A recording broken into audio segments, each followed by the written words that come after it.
my name is Katie Kucera. I'm an ecologist and restoration practitioner with the Wetlands Initiative. We're based in Chicago, but we do wetland and prairie restoration on multiple sites across northern Illinois and northwest Indiana. And today we'll be talking about our project investigating ex situ and in situ propagation methods for germinating seeds of Comandra umbellata.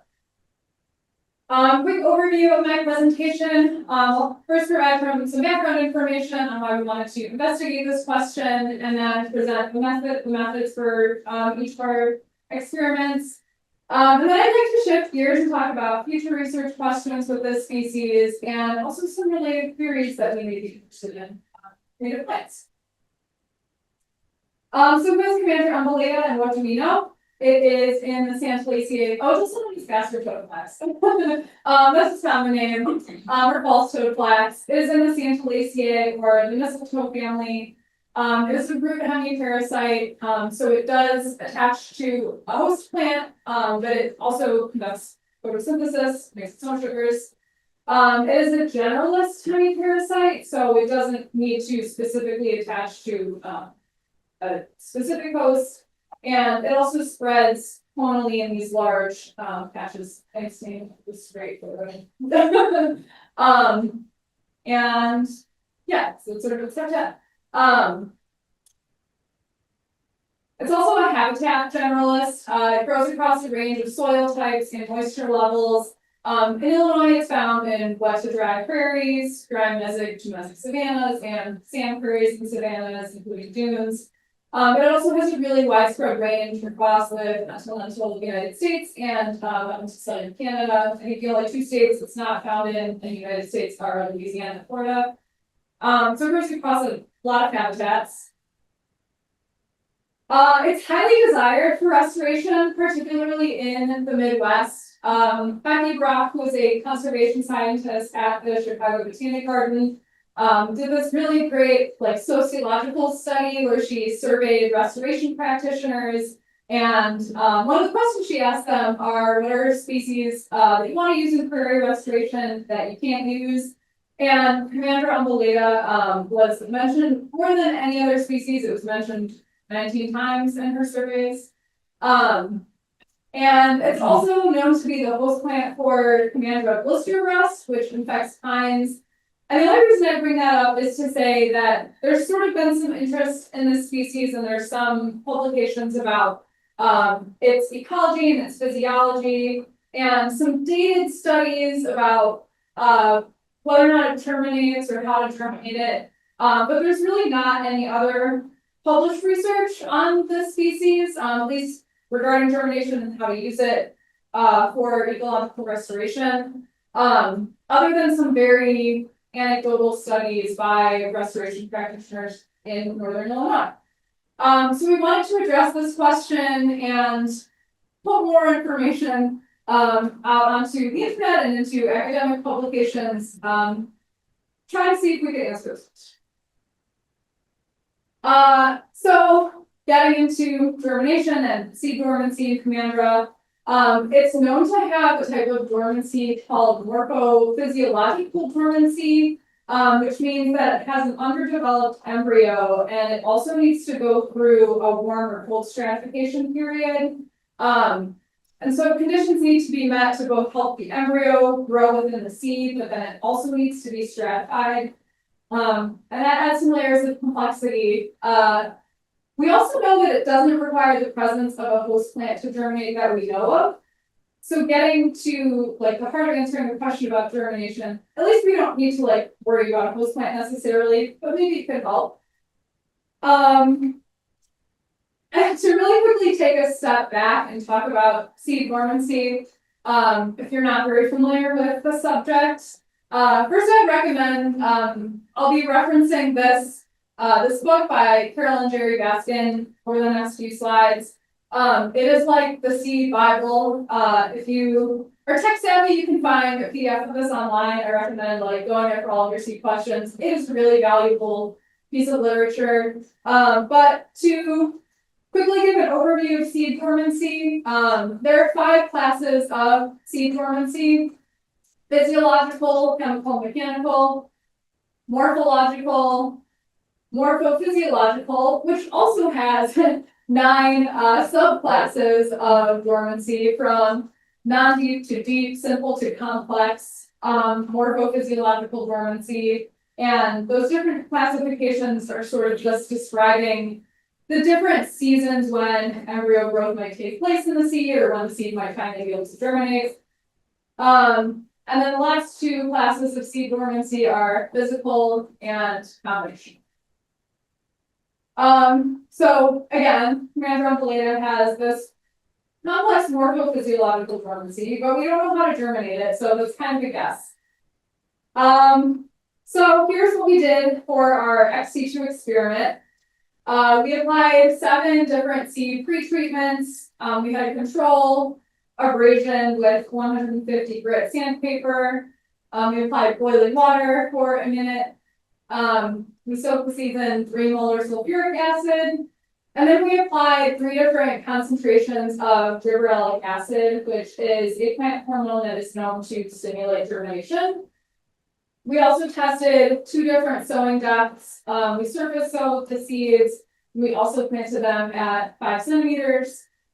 We tested 2 different sowing seasons, sort of. We planted pre-treatments 1 through 4 in the autumn, in October, and then we planted treatments 5 through 7, the gibberellic acid treatments, in the spring, in March. And we tested planting the seeds with 2 different host plants. Carex medii is in the Cyperaceae, Helianthus passiflorus, which is in the esters. And that gave us 28 possible treatment combinations. We repeated each of these 28 treatments in 8 pots of each host plant with 5 seeds per pot. So we had 224 host plant pots and tested 1,120 seeds. And I want to say we didn't have a problem collecting that many seeds. I know some people have Comandra, and some years it flowers a lot, but it might not make any seed. I think there's a lot of maybe genetic questions to ask there. But I'm only a handful of seed there. I had many handfuls of seed. Yeah. So we had 1 single seed germinate last month, and it germinated in the pot of a deceased Helianthus host. And I can't take credit for doing this. My co-investigator, Bill Sluice, was monitoring our plots, or our pots, in his greenhouse, and he had already removed the treatment labels and stuff. So we couldn't even figure out like exactly which treatment. We did know the host plant, and we tried to extract the plant that had germinated to see if we could find like the seed coat or something to know whether or not it's surface sown or sown at 5 centimeters. We couldn't do that. And that's not necessarily like to say, like, I still think that even though we had this 1 seed, the treatments weren't necessarily that important, because there were 39 other opportunities for each treatment to be successful, and like only 1 out of 40 seeds for this treatment worked. So if the treatment was actually reliable, I think we would have seen more than 1 seed germinate. This one got lucky, I guess. Oh yeah, so this is sort of what I just said. But this did prove that you don't necessarily need a host to germinate this species. You can see there's no host plant growing with the Comandra that germinated. And this also reinforces our understanding that this species has deep physiological dormancy. It doesn't respond to hormone use. There it is now. We transplanted it into a pot with some strawberries, and it's 7 inches tall now. I hope that it grows and we get to transplant it after a while. And then to really quickly talk about our in situ sort of complement experiment to what I just told you about. This is actually the experiment that sort of preceded testing this in a greenhouse and pots of host plants. We started this research experiment in the fall of 2023 at the prairie research plots that we established at the Sandy Hollow Prairie Restoration at the Spoon Dixon Waterfowl Refuge, which is the site that the Wetlands Initiative owns in Button County. And we have these 20 different meter square carrots umbellata plots that are nested within our prairie research plots where we planted this. We tried the same 7 pre-treatments, slightly different sowing depths. We tried surface sowing, then pressing the seeds into the soil to increase, soil seed contact. And then we tried planting depths of 4 and 8 centimeters. This led us to the same number of possible treatment combinations.